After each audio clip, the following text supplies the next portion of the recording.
राधे राधे। मैं केशव आचार्य एक छोटी सी आज कहानी आपको सुनाता हूँ। एक पुराने समय में एक राज्य था। वहाँ का राजा बहुत ही ज़्यादा न्यायप्रिय और बहुत ही सख्त सजा सुनाता था।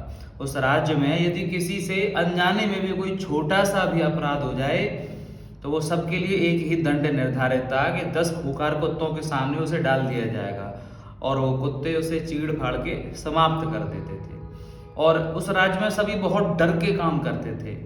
उस राज्य के जो राजा के जो मुख्यमंत्री थे, एक दिन अनजाने में उनसे भी कोई छोटी सी गलती हो गई।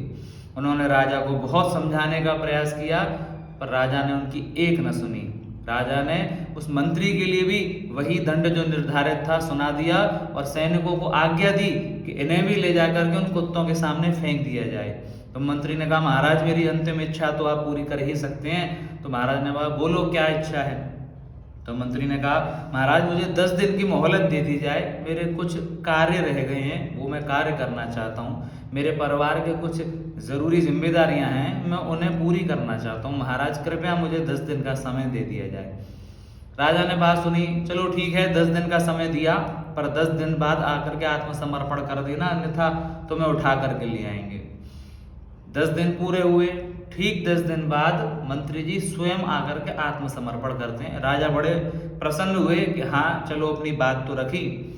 अब मंत्री जी आ गए तो राजा ने उन्हें वही अपराध जो था वो पूरा करने के लिए दंड सुना दिया। तो सेनापतियों ने, सैनिकों ने ले जा करके उन मंत्री जी को ले जा करके 10 कुत्तों के सामने फेंक दिया और 10 कुत्ते खाने को बहुत तेजी से दौड़ करके आए। पर राजा क्या देखते हैं कि वो कुत्ते उस मंत्री को खाने की बजाय उसे चाटने लगते हैं, उसे प्यार करने लगते हैं। राजा बड़े अचंभित, ये खूंखार कुत्तों ने आज तक कभी किसी को नहीं छोड़ा, तो इसको ये क्यों नहीं खा रहे हैं। तो राजा ने बड़े ही संकोच के साथ में मंत्री से पूछा कि ये कैसे हुआ।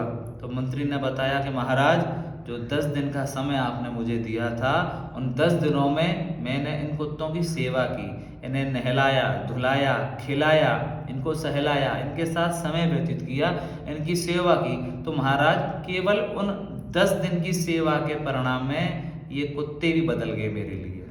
महाराज आपकी तो मैंने बहुत बरसों तक सेवा की है। महाराज बड़े लज्जित हुए, उसकी जो अपराध थे वो क्षमा कर दिए गए। तो इस कहानी का सार यही है, यदि हमारे द्वारा कोई गलती हो जाती है तो आपको अपने अंदर क्षम्य भाव अवश्य रखना चाहिए। क्षमा करने वाला सबसे बड़ा माना जाता है। कोई व्यक्ति आपके साथ में 100 अच्छी चीज़ें करता है, यदि एक गलती उसके हो भी जाती है तो कृपया उसे क्षमा करें। मन में बातों को लेकर के ना बैठे रहें। तो इसलिए जो आपके साथ अच्छा करता है उसके लिए सदैव धन्यवाद रखें। और कभी किसी के द्वारा कोई गलत चीज़ हो भी जाती है तो दंड की भावना ना रखें, उसे अपराध ना क्षमा करके क्षमा कर देना चाहिए। बाकी आपको जैसा उचित लगे। राधे राधे।